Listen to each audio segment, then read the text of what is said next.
Mesdames et messieurs, bonjour, très heureux de vous retrouver pour cette nouvelle édition sur Dabarou TV. Dans les titres de l'actualité ce matin, elle dénonce le non-ramassage des ordures sur le site de décharge intermédiaire de leur quartier. Les populations de Pérouguera, dans le premier arrondissement de Parakou, sont mécontentes et s'insurgent face à cette situation qui constitue pour eux un danger pour leur santé. Nos reporters étaient sur le terrain à suivre dans cette édition. Les membres du comité d'organisation de la GANI 2023 à Niki se sont retrouvés le dimanche 20 août dernier pour le lancement des activités de ce festival. Ensemble avec les têtes couronnées de la cour impériale de Niki et les autorités venues de part et d'autre du département, il a été question de mieux penser l'organisation de l'événement pour une GANI 2023 sans précédent. Le lancement de ce festival à suivre dans un instant. Et puis le tournoi de football dénommé Sakina organisé en l'honneur de cette femme qui a sauvé des vies sur le fleuve Opara en août 2020 a connu son épilogue. Et pour cette grande finale, Caïman FC de Warrior était face à Garadima Football Club j'y arrive. Eman Moussou y était pour le lancement de cette finale à suivre en pied d'édition.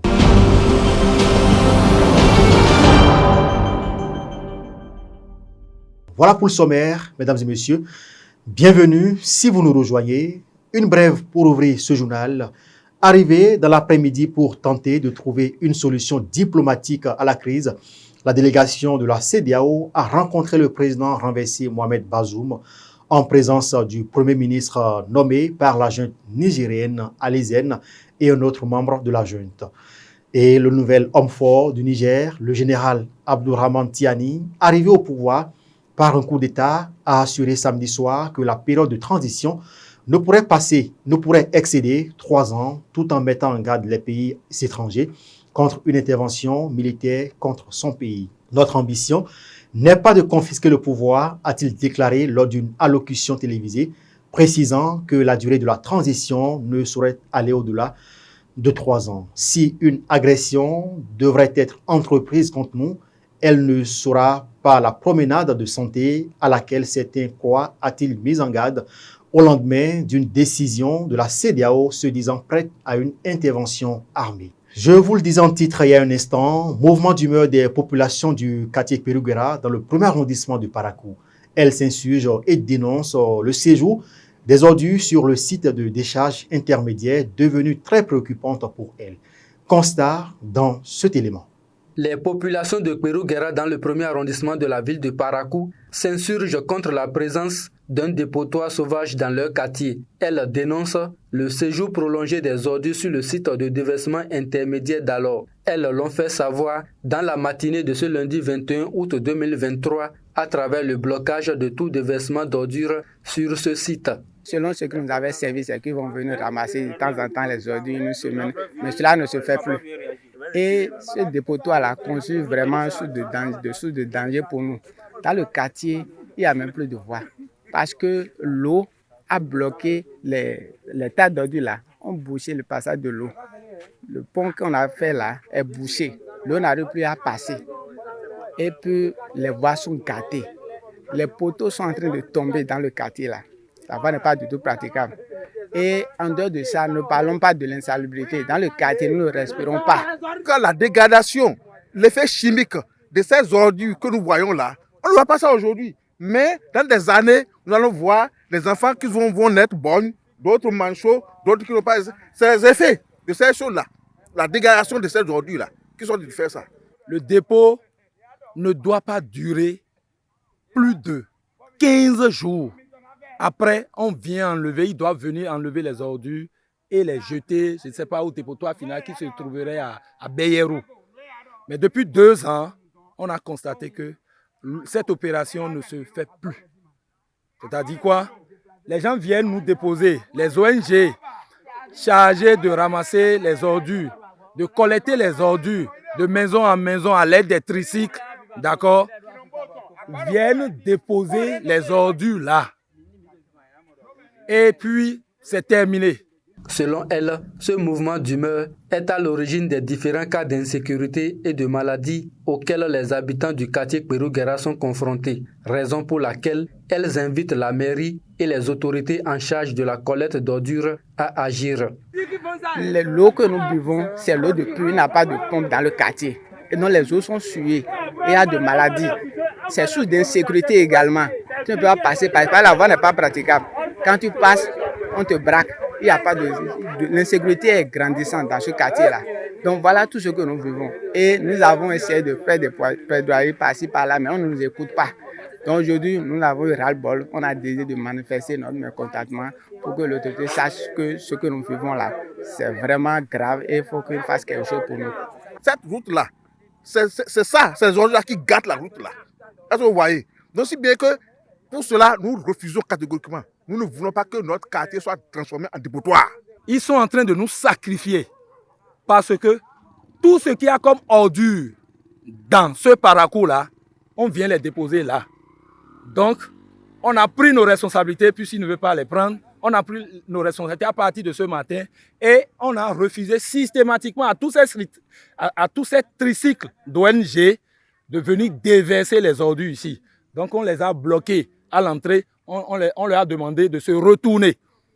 Donc, ce qu'on a décidé ce matin, le quartier a décidé qu'on ne verra plus d'ordures là. Aucun tricycle ne viendra déposer désormais les ordures là. Le maire Inoussa Zimé Chabi et son conseil municipal sont donc interpellés afin de dégager ce géant tas d'immondices et de trouver un autre site de déversement intermédiaire. Et c'est un reportage signé par Eman Noussou et Chantal Tepo. C'est une première dans la célébration de la Gani à Niki et le début d'une nouvelle aventure pour la réussite de l'événement. Déjà à un mois de l'événement justement, le président du comité d'organisation de la Gani et maire de Niki, Roland Gounoulafia Joseph, avec son équipe, ont lancé les activités de la Gani. On suit ce reportage pour plus de précisions. La Gani. L'édition 2023 de cette fête identitaire des peuples de l'ère culturelle Batono-Ebo aura bel et bien lieu dans la cité impériale de Niki. Dans l'objectif de parfaire son organisation, le lancement des activités entrant dans le cadre de cette célébration a eu lieu dans la ville de Parakou. Il faut catégoriser, n'est-ce pas, l'événement. Il y a ce qui attend la tradition qu'on ne peut pas changer, qui est immuable. Ça, c'est le rituel, les cérémonies, tout ce que l'empereur doit faire. Mais après cela, les autres jeux, les défilés de mode, ça, c'est la réflexion, n'est-ce pas, pour agrémenter la fête. Donc, il faut pouvoir distinguer clairement ces deux parties. Et la séance d'aujourd'hui, c'est l'appel aux sponsors. Parce que c'est un gros marché. Un gros marché, j'ai dit, de plus de 3 millions de personnes qui viennent. Et j'avais tantôt annoncé qu'il y a près de 700 chevaux qui sont attendus. De Parakou, de Djoubou, de Kandi et de Banikwara. Pour ce qui est du dispositif sécuritaire, le président du comité d'organisation rassure. Et déjà, depuis l'annonce de la date, nous avions envoyé des lettres à notre hiérarchie, qui est le préfet, et au ministre de la décentralisation. Et des renforts en sécurité seront là pour quadriller la ville, comme d'habitude. Et il y a aussi la sécurité locale, qui est un conseil de chasseurs, et qui viennent de façon très bénévole, je précise bénévole, sans rien attendre en retour. C'est une très forte mobilisation qui se fait et essaie de nous aider à canaliser, n'est-ce pas, la ville. La Loterie nationale est l'un des partenaires de taille de cet événement depuis des années. Et pour cette édition, elle entend une fois encore accompagner les organisateurs. Traditionnellement, mon institution, la Loterie nationale du Bénin, contribue à ce événement culturel qui traîne. Alors, mais avec l'actuelle direction, et en tenant compte maintenant de l'importance de cette fête qui est la Gani, qui est une fête sous-régionale, la Loterie nationale du Bénin a toujours l'ambition de participer d'une manière substantielle à cet événement. Présent au lancement des activités, le premier ministre de la Cour impériale de Niki a délivré ce message aux festivaliers. À tout le peuple de l'ère culturelle Batono-Ebo et à tous les sympathisants, c'est le moment de se préparer. pour que l'organisation de cette année soit impeccable. Se préparer individuellement d'abord, c'est notre culture. La tenue traditionnelle taco et les pailles traditionnelles sont d'abord les tenues de cette fête. Ceux qui n'en avaient pas, c'est l'occasion de commencer à se préparer et de s'en procurer avant le jour J. Et le jour là, c'est le jeudi 28 septembre 2023. L'édition 2023 de la Gani se tiendra comme prévu du 25 au 30 août prochain dans la cité impériale de Niki. Prenez donc le rendez-vous pour ne rien rater de cet événement. Le rendez-vous est donc pris du 25 au 30 septembre prochain dans la cité impériale de Niki pour vivre la grande fête identitaire des peuples Batono et Bour. Direction Oria dans l'arrondissement de Tchatchou. Cela fait 3 ans déjà que l'héroïne Sakina a sauvé des vies sur le fleuve Okpara. Suite à son acte, elle a été reçue par le président Patrice Talon et bien d'autres autorités politico-administratives du pays. 3 ans après, est-ce que les doléances faites par Sakina ont été prises en compte par ces autorités? On suit cet élément pour plus de précision.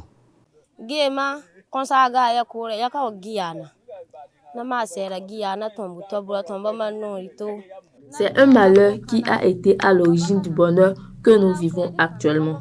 Et j'en remercie tout le monde. J'ai demandé une bague motorisée, elle est là. J'ai aussi demandé une boutique, je l'ai reçue. C'est le pont qui n'a pas encore été réalisé. On a reçu le réseau de téléphonie mobile comme prévu. La réhabilitation de la route Tchatchou-Oria que j'ai évoquée dans mes doléances, les travaux sont en cours. C'est le chef de l'État Patrice Talon qui a envoyé la bague et les gilets. Mais ça reste le pont et la réhabilitation de l'AS Tchatchou-Oria. Même le réseau GSM ne couvre pas toutes les localités environnantes du village. Une seule bague motorisée aussi est insuffisante. Pratiquement rien n'a changé en dehors de ce que la mairie s'investit à réaliser les infrastructures socio-communautaires. Vous n'êtes pas sans savoir que parcourir Tchatchou pour Oria, c'est un calvaire. Bague motorisée que le ministère de l'Intérieur à travers l'ANPC, l'Agence nationale de protection civile, nous sommes venus ensemble ici avec le délégué, avec les représentants de l'ANPC pour la remise de bagues. Et Sakina était là aussi, c'est ensemble avec les gilets et tout. Mais ça ne suffit pas. C'est le pont de Oria qui fait notre problème. C'est le pont de Oria qui fera que désormais on ne va plus entendre que la bague a chaviré. C'est le pont de Oria qui fera que on n'entendra plus jamais qu'il y a eu des pertes en vies humaines telles que ça s'est passé du côté de Kika hier ou avant-hier. Ce temps, il n'y avait pas de réseau, on a eu des réseaux, mais néanmoins le réseau ne couvre pas toutes les localités. Vous savez que Lafia Boudo, Darunguru est distant de Oria Centre, qui sont de l'autre côté du fleuve. Et Garadima Boudo aussi est de l'autre côté du fleuve. Et Zibila Boudo, un peu avant le fleuve, est situé aux abords du fleuve. Il n'y a pas d'antenne là-bas, il n'y a rien il n'y a pas d'antenne qui puisse peut-être permettre aux gens de se connecter ou bien de communiquer. Donc, c'est important et capital d'attirer aussi l'attention des différents GSM, Celtis, Move, MTN, pour qu'ils viennent occuper ces zones-là. Cela leur apportera peut-être beaucoup de bénéfices parce que ils sont nombreux ceux qui vont peut-être acheter des SIM. Sport dans ce journal, je vous le disais en titre, le tournoi de football dénommé Sakina organisé en l'honneur de cette femme qui a sauvé des vies sur le fleuve Okpara en août 2020 a connu son épilogue. Et pour cette grande finale, Caïman FC de Oria était face à Garadima Football Club, Eman Oussou et Cœur Damba y étaient. Voici pour vous le compte rendu.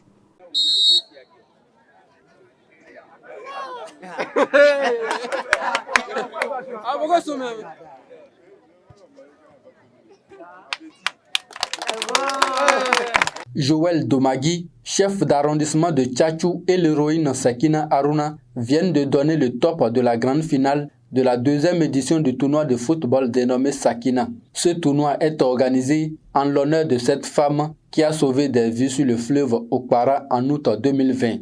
Et ce tournoi regroupe 4 équipes. Il y a Garadima Boudo, Darunguru, Zibila Boudo, Oria Centre. Et voilà ces équipes-là qui participent au tournoi de cette 2e édition. Et vous voyez devant vous des maillots, des ballons. Les équipes sont 4. Il y a 4 jeux de maillots. Il y a 4 ballons de compétition. Il n'y a que les 2 trophées qui feront la différence. et les enveloppes financières destinées à ces 4 équipes-là. Ça veut dire qu'aucune équipe n'a perdu. Si Darunguru a battu Zibila Boudou en match de classement, ça veut dire qu'ils ne perdront rien. Le même prix que Darunguru prendra, c'est le même prix que Zibila Boudou prendra. C'est pour ça que je dis aux gens qu'il ne sert à rien de se mettre en boule, il ne sert à rien de se fâcher, il ne sert à rien de dire non, on n'est pas d'accord par rapport à ce que l'arbitre a fait. Et je suis sûr et certain qu'avec l'appui du délégué, ses conseillers et tous ceux qui m'ont accompagné dans le cadre de ce tournoi, nous sommes en train d'atteindre notre objectif. Cette deuxième édition a connu le parrainage du réseau Ousmane Traoré Roth, qui n'entend d'ailleurs pas s'arrêter en si bon chemin. Roth aussi réfléchit comment le football béninois va évoluer. Donc c'est dans ce sens qu'on a jugé bon venir l'accompagner. Et vous avez déjà vu avec nous que ça s'est très bien passé. Donc je tiens sincèrement à remercier le président d'honneur, M. Ousmane Traoré, par rapport à cette belle initiative. C'est un début, nous allons même encore réfléchir encore plus que ça parce qu'il y a beaucoup de choses qui restent à faire à Waria. Ce n'est pas seulement le sport, il y a beaucoup de choses à venir à Waria, même les crédits et beaucoup d'autres formations. Et on pense vraiment venir à Waria pour plus de visibilité. Pour cette grande finale, Caïman FC de Waria était face à Garadima Football Club. Au thème du temps réglementaire âprement disputé, c'est Garadima FC qui s'offre le sacre aux séances fatidiques des tirs au but.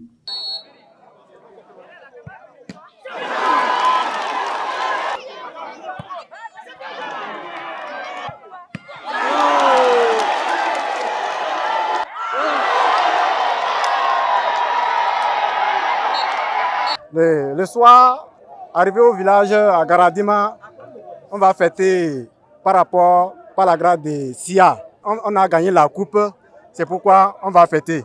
Je ne me sens pas un peu blessé parce que l'année dernière, mon équipe avait pu atteindre au moins la 3e place. Donc cette année, c'est comme si on n'a gagné pas. On ne doit pas désespérer, on doit continuer à travailler afin de gagner le trophée ou bien la compétition qui viendra l'année prochaine. Il faut rappeler qu'avant la grande finale, Requin FC a pris le dessus sur son adversaire et occupe la 3e place. Garadima FC, vainqueur de cette deuxième édition, repart avec un géant trophée, des jeux de maillot et une enveloppe financière. La 2e et la 3e équipe ont également reçu des jeux de maillot, des ballons et des enveloppes financières. Les regards sont désormais tournés vers la 3e édition avec plusieurs innovations en perspective. Merci à Eman Oussou et Kolzamba pour ce reportage. Mesdames et messieurs, vous l'avez compris, c'est la fin de ce journal. Merci de nous avoir suivis. Merci également à toutes les équipes qui ont contribué à la livraison de cette édition. Reine Kiansi, Areke Boukari, Géraldine Enato, Gracia Aogo. Quant à vous, chers internautes, je vous souhaite une très bonne journée de travail.